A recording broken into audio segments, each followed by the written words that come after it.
morning, doctor. બોલો શું થયું? My boyfriend says I'm not Gujarati enough. Gujarati બનવાની દવા આપો.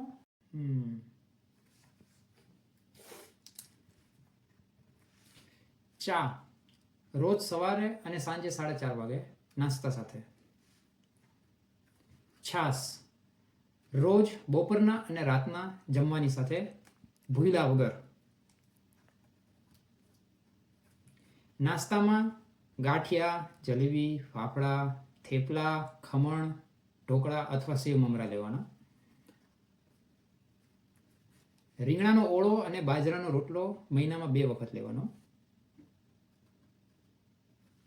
અને દુનિયામાં ગમે ત્યાં જાઓ, ઢોલકાનો અવાજ સંભળાય તો હાલો રે હાલો કરી ને ગરબા ચાલુ કરી દેવાના. So will it work? આટલું 2 મહિના કરો, પછી ચેકઅપ કરવા આવજો. Thank you, doctor. સારું. જેમ ચકલા કોઈ દી બાજ ન બને, એમાં ભુરિયા કોઈ દી ગુજરાતી ન બને.